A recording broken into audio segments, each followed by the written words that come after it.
um fotógrafo é primeiramente o melhor observador possível de uma cena que está a acontecer e só assim é que ele consegue decidir o que é que vai incluir nessa cena, o que é que não vai, como é que vai cortar, que enquadramento é que vai fazer. Chapa 2 Podcast, com Diogo Cruz. Olá Catarina, seja bem-vinda a este podcast, do Chapa 2. Começando já aqui com uma pergunta, tal como a rádio se adaptou, e acho que foi dos meios tradicionais que se adaptou melhor à evolução da tecnologia, para os meios digitais, tu também aproximaste, não, tu também acompanhaste essa evolução e agora basicamente és um povo que está ali quase em todo lado, não é? Da parte do digital. Queria que me falasse um bocadinho sobre isso, ou seja, como é que surgiu a oportunidade de trabalhares em captação de vídeo, em edição de vídeo. Curiosamente, eu comecei ao contrário daquilo que a maior parte das pessoas começam, em termos de meios de comunicação.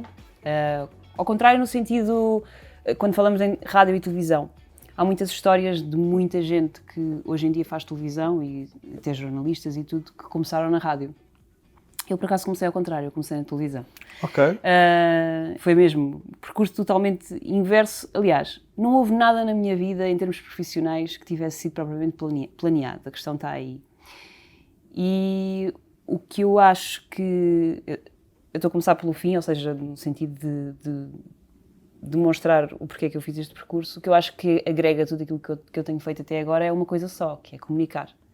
E comunicar é uma coisa que se faz de milhares de formas, não é? Nós todos os dias não temos noção de que quando vestimos uma determinada roupa, ou quando escolhemos um chapéu, ou quando escolhemos uns óculos, ou qualquer coisa que seja, um anel que tu pões, aquilo vai comunicar uma coisa. Há alguém que se vai cruzar contigo e que vai olhar para ti e que vai pensar qualquer coisa, porque tu usas aquele anel és isto, ou porque tu gostas de verde és aquilo, ou porque tu tens o cabelo de uma determinada maneira, não é? Existe muito este tipo de leitura de nós avaliarmos as pessoas, da maneira como elas estão vestidas, como elas se apresentam, se penteiam, se não se penteiam, essas coisas todas. E nós às vezes acho que desvalorizamos muito esta questão da comunicação, que é uma coisa que está completamente presente na nossa vida todos os dias, todos nós, pessoas, somos comunicadores e não sabemos, não é? Claro que depois isso pode se tornar uma coisa profissionalizada ou não.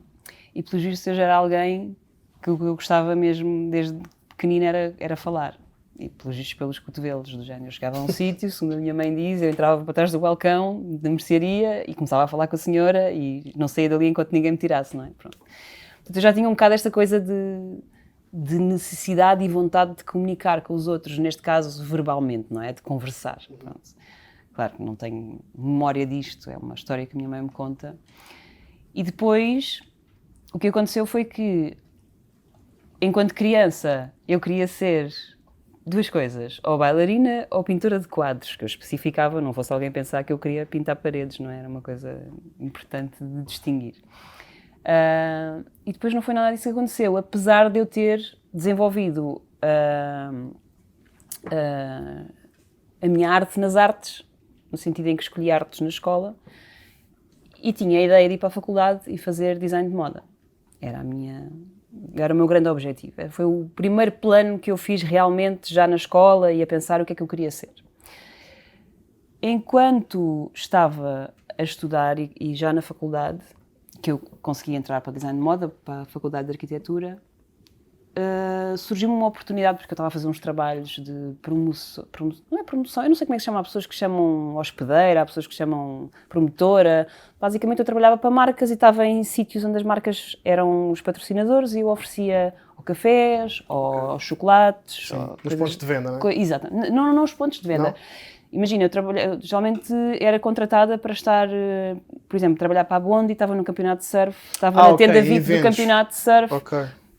Por exemplo, estive acho que era o segundo Superbox Super Rock, uma coisa assim do género, no Passeio Marítimo de Algés, e eu é que estava a trabalhar lá para, nem sei que marca, em princípio era Superbox, pronto, na cerveja, não é? Sim, sim. E eu é que estava na tenda VIP, ou dos artistas neste caso, a tirar cervejas e não sei o quê, pronto, era isto.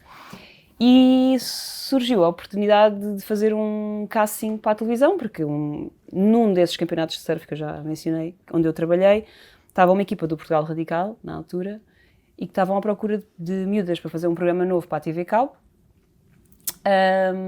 perguntaram-me se eu queria fazer o casting. Eu nunca tinha imaginado fazer nada daquilo na minha vida. Não tinha a mínima, sabes, ligação com ideia de televisão. Eu ouvia muita rádio no meu dia-a-dia. Televisão nunca foi uma coisa que eu tivesse ligado muito, mas pensar fazer era assim... Não tinha nada a ver. Eu estava a fazer design de moda, não estava a gostar muito do curso, mas, sabes, não era assim uma coisa. Mas isso aconteceu, desculpa, mas isso aconteceu logo no primeiro ano do curso? Sim, logo no primeiro ano do curso. Ok. E eu pensei, olha, por que não? Porque sempre foi assim um bocado o meu estilo, porque não é? Bora lá. E fiz o casting e, por acaso, não fiquei selecionada, fui a segunda escolhida, mas a rapariga que ficou selecionada já tinha um contrato com outra marca e não podia fazer, então eu, tipo, lá saí do banco e vim a titular.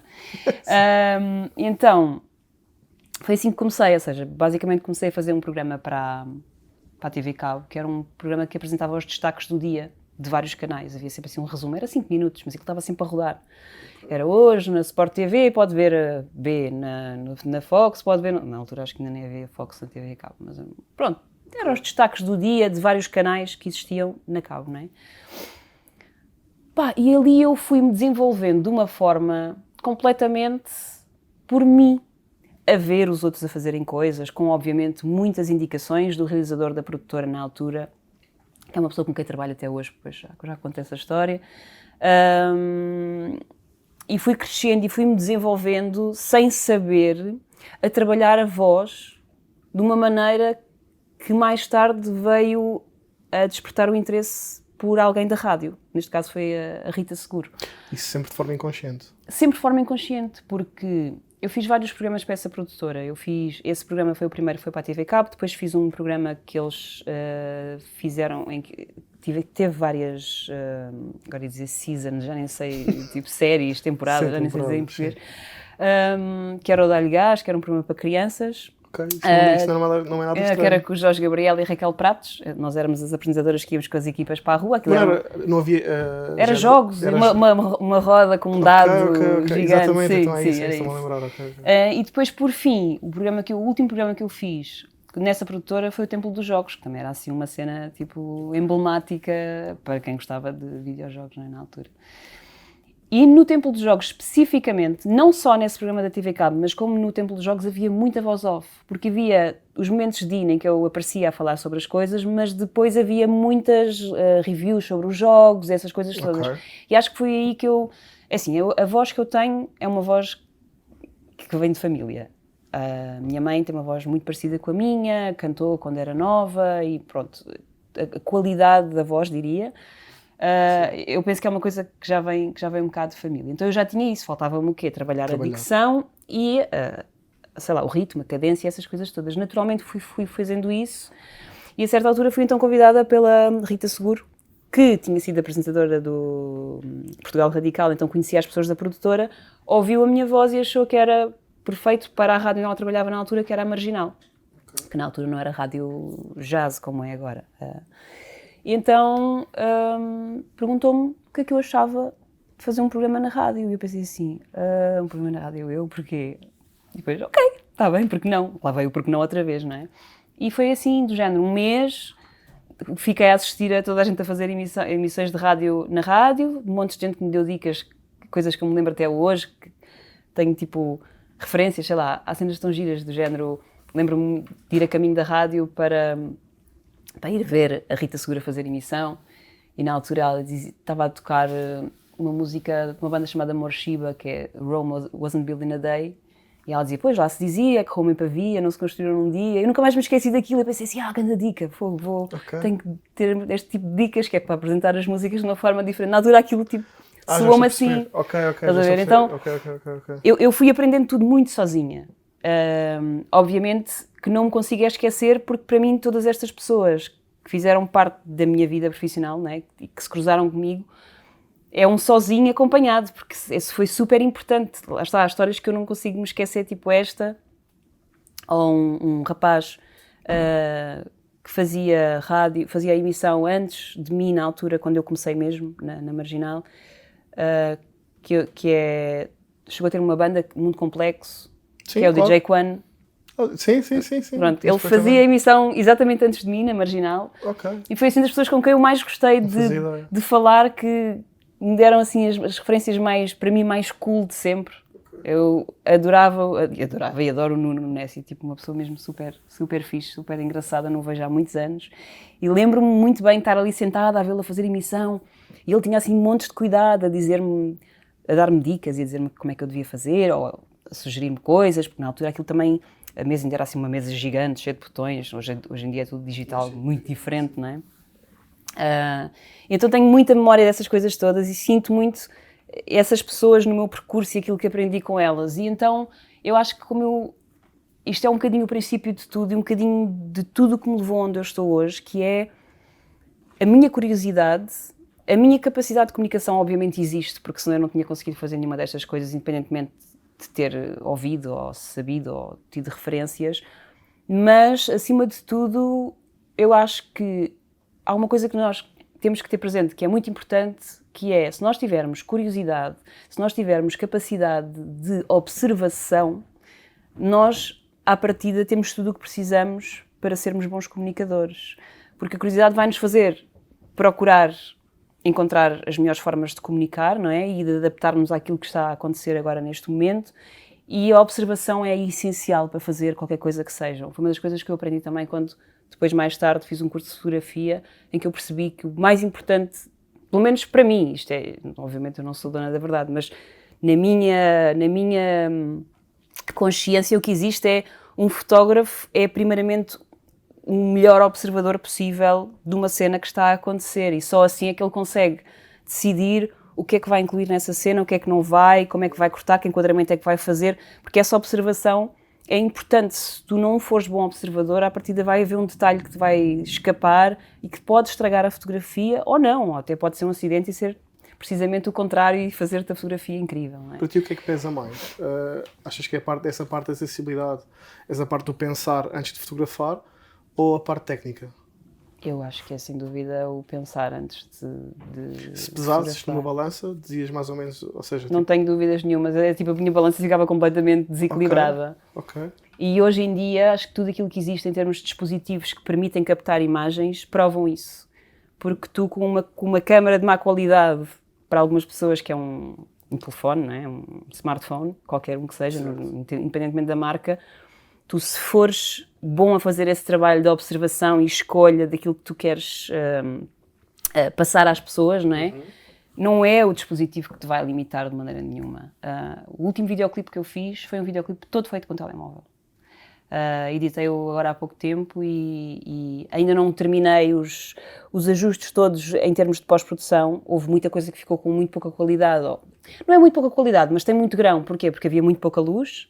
E como é óbvio, isso é uma limitação técnica que eu tenho, mas que eu depois, tendencialmente, eu tenho a tendência para transformar as limitações técnicas ou os erros em coisas que são valiosas para essa peça que eu estou a construir, ou porque fazem um bom momento de corte, ou porque fazem um bom momento como se fosse quase um efeito que eu poria em pós-produção e afinal aquilo já é um efeito que foi feito porque foi um erro que saiu. Então, eu acho que toda esta maneira que eu tive de crescer... Eu lembro-me quando eu comecei a usar o Photoshop, por exemplo, quando eu comecei a fazer fotografia, eu não percebi nada de Photoshop, eu não tirei um curso de Photoshop. Eu primeiro fiz um curso de fotografia, no sentido de tirar a fotografia, estar à vontade com a câmera, etc, etc. E depois é que eu fiz um curso de pós-produção de imagem. Mas eu já mexia no Photoshop. E eu às vezes tenho a sensação que eu consigo fazer coisas no Photoshop, estou a dar um exemplo, como pode ser o Premiere, vídeo, outra coisa qualquer. Sim. Que se calhar pessoas que aprenderam do ponto de vista mais técnico e que seguiram a lógica da aprendizagem não conseguem fazer. Porque existe uma coisa muito importante que é a criatividade. E para mim a criatividade engloba essas coisas todas que eu já falei. Não achas que já existe, talvez por influências, uma predisposição para adquirir essa criatividade se tu nasceres ou de uma família de criativos, digamos assim? Percebes aquilo que eu quero dizer? Ou Como é óbvio. Em termos de música... Como é óbvio. Por Eu exemplo? não tenho dúvidas nenhumas disso. E isso é uma conversa completamente diferente desta, digo eu, em termos filosóficos, porque tem muito mais filosófico do que de outra coisa qualquer, acho eu, e até de físico e de evolução humana. Acho que temos muito pouca consciência do quanto existe desse tipo de coisas no nosso ADN e que é passado de geração em geração ao longo de cada família, não é? Certo. E isso é uma coisa que eu acho que é altamente subestimada, porque isso podia ser usado para potenciar aquilo que, imagina, se uma família é muito forte em criatividade, então essa família devia ser tipo consciente nisso e devia sempre levar isso ao mais alto nível, porque eu acho que nós não acabamos de parar de evoluir, então a criatividade, o tipo de criatividade que nós temos hoje pode ser potenciado, mas eu acredito muito nisso, acredito muito que essas coisas estão muito presentes no nosso ADN. Meu pai foi músico, tinha uma banda, minha mãe acabou por cantar nessa banda com o meu pai, se calhar não teve tão dentro da música, foi mais uma experiência mais de brincadeira e de menos tempo, se calhar, do que o meu pai. Mas, por exemplo, os meus avós, os pais do meu pai, não têm relação nenhuma com a música, mas o irmão do meu pai também tocava violino, por exemplo. Okay. O meu avô materno sempre gostou de tocar guitarra e acordeão e de cantar. A minha avó, por exemplo, nada nesse aspecto. Mas, ou seja, já há aqui uma série de pessoas na minha família que têm uma relação com a música. É como se eu não conseguisse imaginar qualquer coisa que eu faça que não tenha música associado. Mas isto, eu já chego aqui porque isto é uma parte importante do meu percurso, a música, porque trabalhei na rádio e a rádio é um meio de divulgação musical, sempre foi, e na altura em que eu comecei a trabalhar na rádio nem sequer existiam redes sociais. A internet estava ainda numa fase... A surgir. Sim, não tinha nada a ver. Eu comecei a fazer rádio em 2003 e, segundo eu sei, o Facebook apareceu em 2008, assim, uma coisa do género. Portanto, uma distância muito grande, e foi a primeira rede social que nós conhecemos, não é? Mas voltando um bocadinho à tua pergunta, porque naturalmente eu vou chegar aqui a estas coisas todas que estamos a falar. Portanto, eu já expliquei que foi televisão, depois foi a rádio, geralmente o pessoal faz ao contrário. Entretanto, o programa que eu estava a fazer, que era o Templo dos Jogos, terminou, fiquei só com a rádio, tive a oportunidade de ir parar à Antena 3, saindo da Marginal, porque estava à procura de uma locutora nova e... Penso que na altura foi o diretor da Marginal que me sugeriu como alguém que podia encaixar bem no que eles procuravam na Antena 3. Eles ouviram, gostaram e lá fui parar. No ano anterior tinha ido ao Sudoeste como espectadora só e a minha mãe por acaso tinha ido comigo. Lembro-me perfeitamente, estava assim a ver à frente do palco a passar, tipo alguém, depois veio a ser o meu colega, o Ricardo Sérgio, com uma mala enorme, com uma antena gigante, a fazer reportagem, e eu até disse, eu estava na Marginal à altura e disse, um dia ainda vou estar ali a fazer aquilo. E é verdade, e assim foi. Eu fui para a Antena 3 e fiz montes de reportagens em festivais com aquela coisa que era uma cena enorme, um aparelho pesadíssimo. Portanto, foi em 2000, no final de 2000, em outubro de 2000 que eu entrei para a Marginal, e em outubro de 2003 fui para a Antena 3, pronto. Quando eu fui para a Antena 3 fui fazer só emissão normal.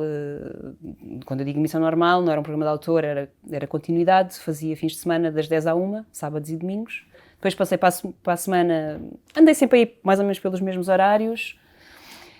E entretanto o Templo dos Jogos acabou e eu deixei de fazer televisão, também não era assim uma coisa que eu tivesse ansiosa para fazer ou quisesse muito fazer. A rádio estava-me a preencher tudo aquilo que eu imaginava que era tipo incrível, que é poder estar em contacto com a música, poder comunicar, ser muito mais desafiador, apesar de eu dizer que é muito desconfortável uma pessoa ter que estar em frente a uma câmara e falar para uma câmara e tudo mais. É muito desconfortável até ao fim da vida, eu acho, porque para mim, e desconfortável se calhar é uma palavra exagerada, mas sei lá, às vezes a cena da rádio, tu podes chegar lá e estás todo despenteado e vestiste o que te apeteceu e se for preciso vais fazer emissão em pijama, mas ninguém consegue perceber isso pela tua voz e tu podes dar o teu melhor e podes tocar as pessoas e podes comunicar com as pessoas sem elas estarem necessariamente presas a uma imagem que tu tens, se és mais bonita ou mais feia ou mais isto ou mais aquilo, é lindo. E não é fácil. É muito mais fácil, como é óbvio, se tiveres uma imagem, não é, agradável, pronto, temos que pôr isso logo na equação, é muito mais fácil, porque tu sabes que as pessoas vão se ligar a ti. Tens uma cara, nós estamos muito mais habituados a isto, não é? Esta conversa... Como é que preenche esse espaço? É engraçado agora estarmos a falar nisto, de repente estamos nesta situação, não é, de pandemia em que não podemos estar próximos. Sim. E eu estou a falar desta questão a dizer que prefiro estar atrás do microfone e não estar com as pessoas, mas pronto, isso é em termos profissionais. Claro. Não sou nenhum bicho e gosto muito de estar com as pessoas cara a cara. Mas estavas a perguntar como é que... Como é que é preenchido esse espaço? Ou seja, quando tu tens imagem e som... Tens que dar muito mais de ti, eu acho. Exato. Para já tens que dar muito mais de ti em termos vocais. Tens que perceber que a tua voz não é uma coisa que não pode ser nada rígida e dura. Tem que ter expressividade. E não pode haver espaços vazios, não é? Ou pelo menos muitos espaços vazios. Isso aí dos espaços vazios, eu acho que é uma doença da rádio. Na minha opinião. Porque é assim, imagina, tu estás com uma pessoa a conversar em casa, não é? Claro que eu sei que não estou a conversar com uma pessoa quando estou na rádio, porque ela não pode falar comigo. Mas estás com uma pessoa a conversar. Tu às vezes quando estás a conversar com alguém, tu tens assim um momento em que tu paras e depois continuas a falar e a pessoa não tem necessariamente que começar logo a falar naquele espaço porque existe aquela ansiedade de não haver um silêncio, não é? Sim. Ou tu dizes assim, olha, espera aí que eu vou só ali fazer um café, estamos os dois no sofá, vou só ali fazer um café e já venho, estás a ver? Eu faço o café, ouço o barulho do café, mas entretanto nós parámos de falar porque não vamos estar aos gritos, porque está a água a aquecer e depois não se ouve bem. Não sei, estou aqui a inventar uma série de palermices, mas... Eu acho que não devia haver tanto medo do silêncio e do vazio e acho que ainda estamos a anos-luz de trabalhar a expressividade do som e aquilo que o som é capaz de fazer. Eu acho que ainda não existe essa exploração profunda do que como é que tu podes mexer com a cabeça das pessoas em termos de áudio. E isto é uma parte importante da minha transição de rádio e fotografia, imagem parada sem som, para vídeo. Porque quando eu começo a trabalhar com a imagem... porque eu, entretanto, perdi aqui um bocado da história. Eu, entretanto, estava na faculdade, né, fazia design de moda, não estava a gostar do curso. Começou a aparecer trabalho e eu não estava a gostar do curso. Tentei outra vez o primeiro ano pela segunda vez, não gostei, desisti. Fui para design industrial, neste caso, porque eu estava na faculdade de arquitetura, é mais orientada para design industrial, arquitetura, não sei o que é mais formal. Fui para design industrial, mas depois comecei a trabalhar na rádio e na televisão, não tinha tempo e acabei por não conseguir concluir a faculdade, fiz só 10 anos. Mas eu às vezes penso assim, tinha sido fixe, mas não foi, mas tipo, não falta nada hoje em dia para aquilo que eu quero fazer e para as coisas que me dão prazer fazer. Pronto, basicamente é isto. Gostava de ter conseguido concluir, mas não consegui. Então isto começou tudo a evoluir e houve uma coisa que eu não conseguia esquecer que eu queria fazer, que era um curso de fotografia. E a certa altura fiz um curso de fotografia e comprei uma máquina e não sei o quê, e comecei, eu fazia parte ou colaborava com um projeto que surgiu na Rádio Marginal e depois foi-se desenvolvendo e também foi para a Antena 3, etc., chamado Rádio Faz Uma, que surgiu numa altura em que a cena toda reggae estava a começar a desenvolver-se em Portugal. Aliás, eu até diria que foi quase quem deu assim um impulso para a coisa realmente ter espaço. E então, a Rádio Faz Uma era assim uma espécie de cena multidisciplinar, que também a pessoa que o criou tinha assim um bocadinho estas dimensões todas, era uma pessoa da rádio, mas que gostava muito de imagem, etc, etc, e então quis agregar uma série de coisas, e foi a primeira pessoa que me... agora estava a faltar a palavra, não é instigou, mas é... Estimulou, não? Diz? Estimulou, não? Exato, estimulou, okay. Provocou okay, para eu começar a fazer fotorreportagem. E eu comecei a fazer fotorreportagem em concertos, essencialmente de reggae, mais música africana, etc. Eis que na Antena 3 mudamos de diretor e entrou o José Marinho e soube que eu fazia fotografia, ele gosta muito de fotografia e disse, olha, queres começar a fazer fotorreportagem dos concertos, festivais? E eu, claro que sim, não é? E comecei a fazer as fotorreportagens. Na altura, lembro-me, ao início, quando eu comecei a fazer fotografia, foi em 2006. Ainda éramos muito pouquinhos lá à frente. Ainda havia poucos meios, não havia meios digitais como existem hoje, não é? Sim. E as pessoas diziam, estás a fotografar para onde? Eu disse, para a Antena 3. Estás a fotografar para uma rádio? Diziam as pessoas e eu assim, sim, Isso para o muito site da rádio. Mas isso é muito recente. Como assim? Relativamente recente. Essa questão... Não. Quando tu era fotografaste. 2006. Portanto, é muito recente ver lá a Sim. evolução. Sim, claro que sim. É Claro incrível. que sim. Não, e a diferença é tipo, imagina, nós éramos 6 ou 7 a fotografar e hoje em dia são 20 ou 30, é assim um absurdo, não é? Sim. Bem, então eu tive muitos anos a fazer fotorreportagem para a Antena 3, eu fazia todos os festivais, fazia tudo o que era concertos que nós apoiávamos, etc. Depois surgiu o Top Mais, eu estava, no grupo da RTP e aquilo foi mais ou menos natural, o virem-me convidar para fazer reportagem para o Top Mais, então eu dividia-me entre ser repórter do Top Mais, fazer emissão na Antena 3, que já não fazia com tanta regularidade, já era assim mais esporádico, mas fazia muitas reportagens e tirava as fotografias.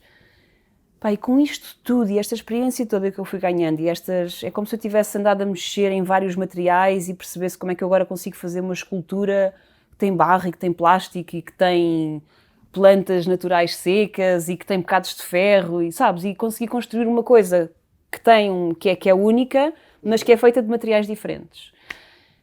Então eu pensei, porque não experimentei... Porque eu dizia assim, vídeo não consigo...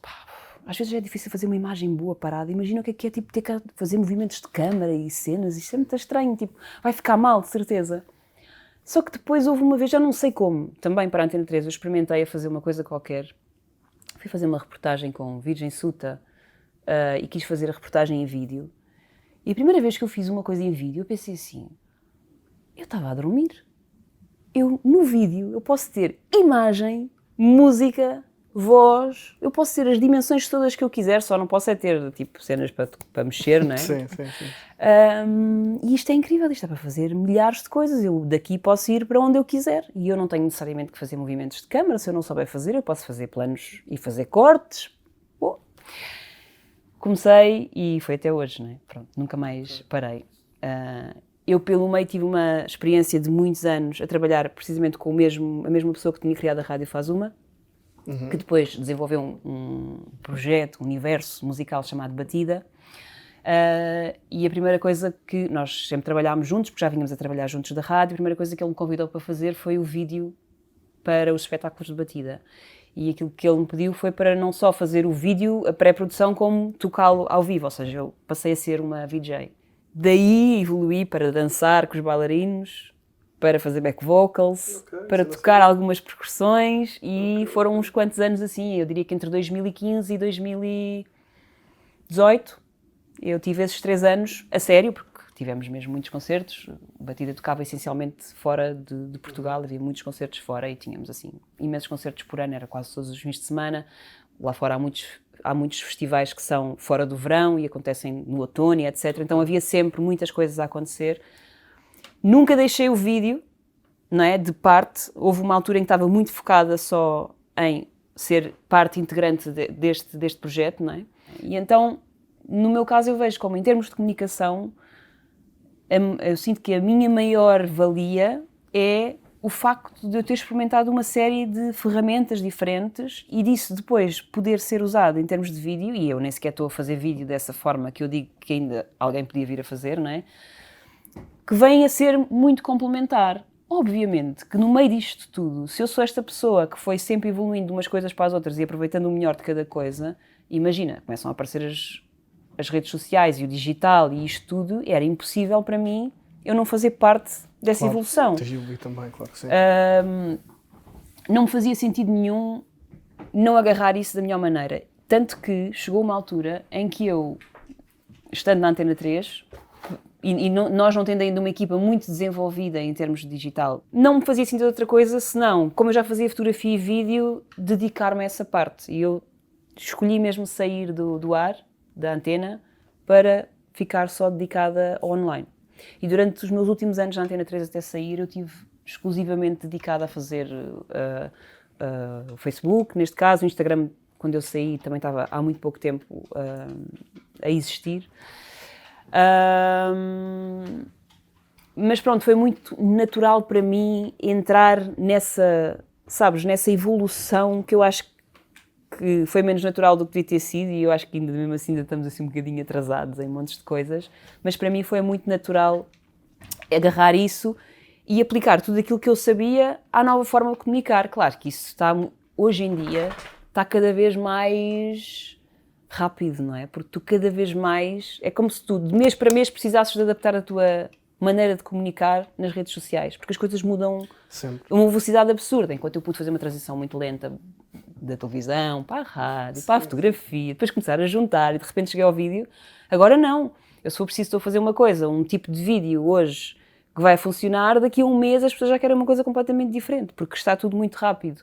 E ao mesmo tempo, isso é uma grande facilidade, porque esta rapidez toda provoca alguma ansiedade e se calhar leva-nos todos a não conseguirmos apurar muito as nossas áreas e as nossas artes, porque temos de estar sempre muito a correr atrás do prejuízo. Mas se nós formos focados e soubermos utilizar isto bem, formos atentos e tivermos essa capacidade de observação desenvolvida, eu diria que podemos ser mais criativos ainda com aquilo que temos nas mãos agora, com as coisas a que temos acesso agora. E esta situação que estamos a viver, estarmos mais em casa e termos mais que nos ligar às redes sociais ou à net ou aos conteúdos que vêm, acho que ainda está a potenciar isso, sei lá, não sei quantas vezes mais, não é? Exatamente isso. Acho que a evolução que tinha de haver em, se calhar, 2, 3 anos aconteceu nestes meses. Completamente. Porque o pessoal agora vive muito para na internet, não para, há outra. para o digital, outra exatamente. coisa. Exatamente. Sim. Isso sem dúvida. Sem dúvida. Notou-se muito as pessoas que já produziam alguns conteúdos, que era tipo, imagina, se quer fazer um direto por semana e de repente têm diretos todos os dias e de repente têm Exatamente. conteúdo na net, que é uma coisa Exatamente. absurda, de todos os meios possíveis e imaginários, extrapolando a arte e essas coisas todas e a comunicação, que temos aqui a falar sempre de comunicação. Se calhar perguntando de outra forma, como é que tu achas que nós conseguimos desenvolver a nossa sensibilidade? Ou então distinguimos o que é bom daquilo que não é tão bom? Eu sei que é muito relativo, mas também sei que eu e tu se olharmos para uma peça qualquer, seja vídeo, seja fotografia, o Mateus atrás das câmaras também acho que vai perceber que não, isto é bom, e se olhares para outra coisa, não, isto não é tão bom. Mas depois tu vais ter, se calhar, alguém que não está, um perfil que não está tão habituado a consumir este tipo de material, que basicamente só consome aquilo que lhe é dado, se calhar já vai preferir outro tipo de quadro, outro tipo de vídeo. Tu achas que isto consegue-se educar, digamos assim, ou não? Ou achas que já é algo que é meio que familiar, que é meio mais no seio? Eu vou outra vez para um lado, se calhar mais... Vou andar um bocadinho mais para trás, se calhar outra vez para uma conversa mais filosófica, não sei se posso chamar assim ou não, mas... Sim.